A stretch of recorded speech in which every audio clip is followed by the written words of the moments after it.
Hey guys, welcome back to the channel. And I I wanted to try and make like a really interesting discussion video. I have a couple that I'm either working on and or like thinking to do, and honestly there's a lot of really cool video ideas that I was thinking to do, and one that I always think about is honestly, like, whenever I'm at a store, at LGS, or talking to people, and I'm getting to talk with people, and they're like, oh, what is Elestrals?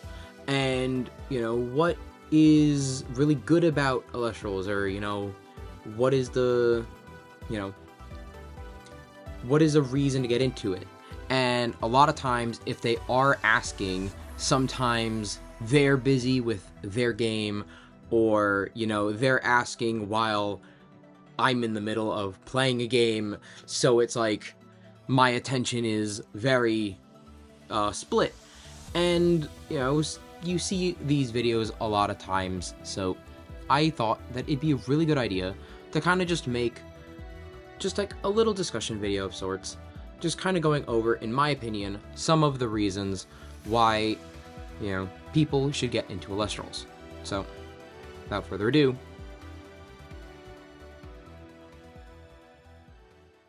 reason one, in my opinion, is it's very easy to learn.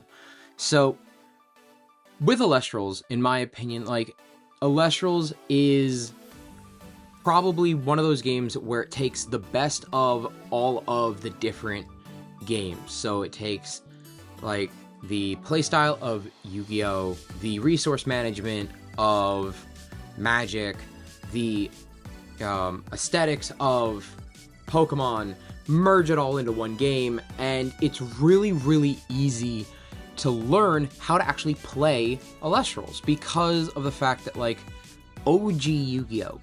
back in the day, it was very straightforward. I play card, you play card, and this back and forth that you got to actually play with was really, very basic, very easy to learn. And the best part is a game that's very easy to learn actually becomes very fun and high skill ceiling to master. I say that with a lot of experience knowing this because I'm not the best player, but it's one of those, like, I can learn a playstyle very quickly, but I'm definitely not mastering it. And it's really fun because of the fact that I've seen people pick up playstyles super, super quickly. I've seen people build decks out of nowhere, just out of bulk, and it's amazing. And they've gone to win their local events, like semi more competitive-esque events like store championships, pre-releases, and a lot of that kind of stuff. You even see that a lot with premieres.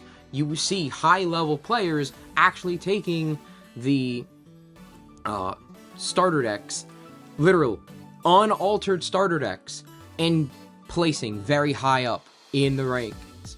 And how do you do that if it's not something that's very easy to learn, hard to master? And honestly, I think that's really, really good for a game. In my opinion, Elestrals is one of those games that's just super, super easy to learn. It's a very simple concept, and with the spirit as life mechanic, the resource and life together is one of, in my opinion, the best ways to actually get a, like, resource system as a whole.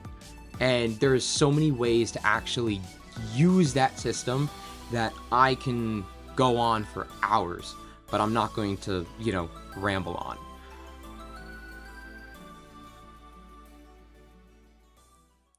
Another reason is that this game is extremely affordable. So this game, in my opinion, is probably one of the most affordable games. When I was really trying to figure out, like, what game to, like, really mark as, like, my like favorite game to really play. And I say that I've played a lot of games. I've been playing card games since I was like 8.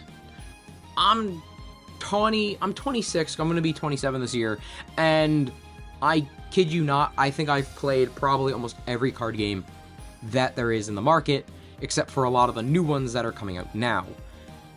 Money. But I will say, the barrier to entry has been, in my opinion, the biggest factor when it comes to playing any game, and me choosing to even talk about any game to anybody. If I go to someone and I'm like, hey, I really think that you should join this game, I really think that you would like this game, it's not going to be a lot of times because of, like, you know, the mechanics, or, you know, some form of, you know, any kind of outside, you know, factor, as much as it is, you know, at least from my own personal experience, you know, how easy is it to enter the game, barrier to entry? How easy is it to actually get the cards if you want to change decks? As someone who changes their decks a lot, who wants to build a lot of decks, how expensive or affordable is it to actually buy the cards and build the decks? And then also from there, if you are someone who does play many other games, is it going to conflict with that? You know, I used to play games like Grand Archive, like Yu-Gi-Oh!, like Vanguard, like Magic, and I mean, I still dabble in those games a little bit, but the issue is some of those games are very expensive. If you want to build a Vanguard deck that's meta relevant, you're spending a pretty penny. If you want to pay into Grand Archive, good lord, I think before this most recent reprint set, you were spending close to $800 on a deck. That's base rarity too. You know, base rarity, not guaranteed to be meta, you know, and good luck finding the cards. That I'll get to. But with Elestrals, if you want to build the top meta deck in the game, $20, maybe 30. That's base rarity too. And that's what makes this game so affordable. That's what makes this game so great, at least in this point, because you're able to go at any price point. If you want to go base rarity, just tiny little, hey, it's gonna be like a side game for me, I'm not really that invested in it, let me just try it out, let's go buy a double starter deck. The double starter deck, best value, it's like $30, you get 2 starter decks and 4 booster packs. It's amazing. Especially with the new ones coming out, it's probably the best time to actually get into the game. But you start out with that, and then from there, you actually can then start upgrading it. And a lot of the cards are non-holo, and a lot of the cards are very affordable and very cheap. If you want to then go, like, with this deck, and, you know, start foiling it out, you know, full arts, high rarity stuff, you know, stellars, serialized stellars that cost, you know, a couple $100. You know, the X of 25 that I have in here, that costs close to probably $800. Like, you want to bling it out? Go bling it out. But you can build that same exact deck for $15. Like, right there is the margin of top, you know, I'm gonna bling out this deck, and I'm gonna just enter this game. And from those differences is what makes this point amazing to join Elestrals in. The next point, though, to tie into this is the extreme accessibility of this game. And when I say the extreme accessibility, I mean accessibility. Before they had stopped with the Shattered Stars, one of the things that they did was they had a monthly release of this product called Shattered Stars, where they would release reprints of specific cards for every element that would be either necessary for that element strategy, or just good reprints, maybe some nice alternate art cards, some nice holo bumping if they didn't have holos before. And honestly, like, that was great. If it's an actual necessary card, like Gorgon's Gaze, Shield of Achilles, Poison-Tipped Arrow, Ambrosia, those cards are getting reprinted in every single starter deck. You want those cards. Those are cards that are actually necessary for your deck. Boom. In every starter deck now. Like, they're printing so many cards that are actually necessary for this game in abundance, to make sure that, hey, it's going to be, if you are able to get whatever card you need in whatever, like, rarity it is that you need it. And not only that, but I also want to point out that with this extreme accessibility, they also aim to try and be extremely accessible and reachable for those who might not have a store accessible to them. So they always sell their stuff on their website at shopelestrals.com. But they also have a Discord server, so that if, let's say, you don't have an LGS near you, or let's say your scene might conflict with a day that you're not able to do, like, let's say you're not able to go to Elestrals locals, or your LGS near you doesn't actually do Elestrals, or maybe you're the only one that does. Guess what? They have an online Discord server, which actually says, hey, every Tuesday night, depending on where you are, it could also be morning or wherever, because it's a worldwide Discord server, they do online webcam weekly events for free. So this way, if you're not able to go to an LGS, or you don't even have an LGS, they make sure that this is something accessible for everyone to be able to do. This game was released during the pandemic, so they needed to be able to have this form of accessibility for people at the time, as well as at the time they also didn't have the ability to be in stores. So this was kind of their way to kind of be that reachable, like, at arm's length for people. And that's why I really like the fact that this kind of stayed. So not only that, though, they also have these webcam premieres every couple weeks, so that if you want to, go and try and compete at a higher level event, you're able to. And it's always on a weekend, so, you're not really needing to worry. And now, starting in this new competitive season, they're also alternating it from Saturdays and Sundays instead of always being on a Saturday. So I really like that they, took some feedback from the community, and they put that in there as well. So the ability that they have to be very accessible to their players and their fan base and their community is amazing. And I really, really like that they're trying to be that way, because not every game does that. And that's what I really like about this. And that actually allows me to go into the next topic here, which is the fact that Elestrals is a very community-driven game. And not only is it a very community-driven game, but they are a very community-driven company. Like, from the start, A-Drive, Dan, like, he made it a point to say, like, I am community first, Like, he took a lot of the community feedback when it came to some of the initial power level ban list stuff. He does, the company does a lot of community-wide events. That was how we got Morfrost Chimera. Legitimately, like, there was a card in the Morfrost package that was actually created because of a fan. This card right here, this design was actually fan-made because of a community event. Similarly, in their Kickstarters, they do have a tier where you can create a card.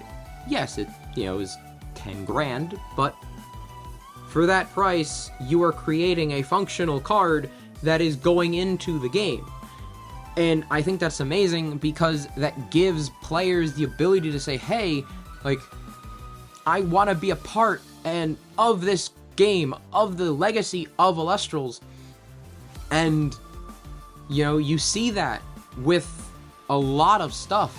And I think, like, before you saw that, I don't know, like, from the original Kickstarter, because I don't fully remember, like, how some of that was, but I do remember hearing, like, from back in the day, Panzer was one of a card that was created via one of the community content creators.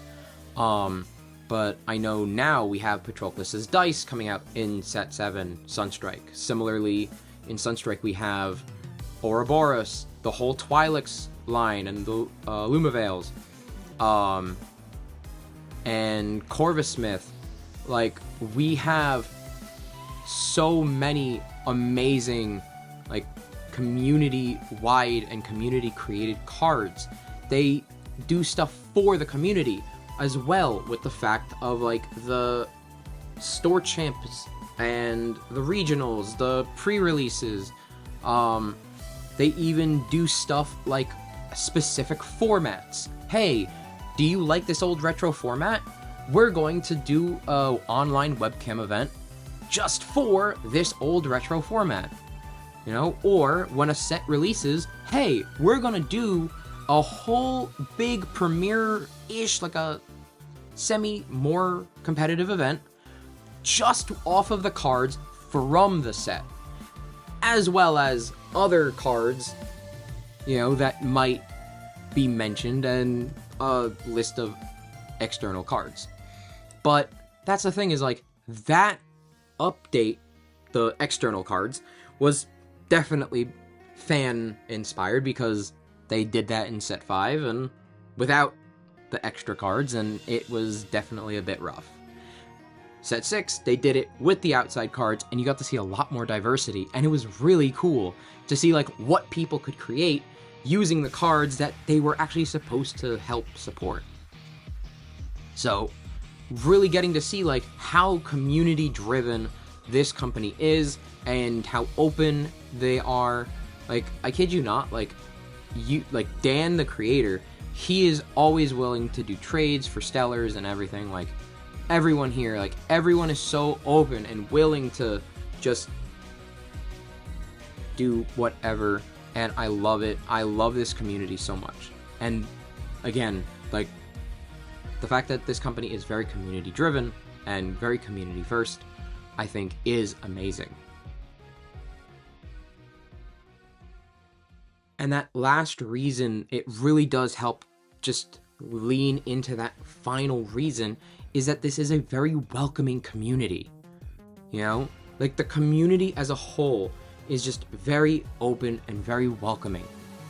You know, we have an amazing group of ambassadors, always willing to, you know, teach players the game, and we also have a bunch of players that aren't ambassadors that are also always welcome and willing to help teach players the game, welcome them into the game.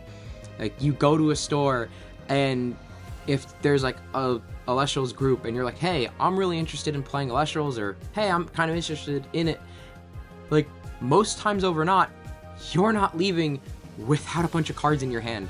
Like, we're always willing to just give you the ability to just start the game. Like, or, like, if you need help on something, you know, a deck, some support when it comes to literally whatever. There's so many different discords from all the different state discords, the general discord, and anyone out there is definitely willing to help. It's amazing. This community is probably one of the most welcoming and amazing communities I have ever been a part of, and it just is amazing. So these are, in my opinion, just some of the amazing reasons why you should get into Elestrals, and I'm very thankful to be a part of this amazing community. So, you know, please, if you did stay to the end, you know, please leave a comment down below letting me know if you actually are interested in getting into Elestrals because of this video, or, you know, if not, if, you know, you're gonna try it out, please do let me know, because I'm really interested to know if this video did help in that regard, kind of help like sway if you were on the fence or not, because honestly, this is a wonderful game, this is a wonderful community, and I do believe that, like, overall, if you were wondering if you should try out Elestrals or not, please do consider it. I always recommend, always recommend Elestrals. It's such a fun game.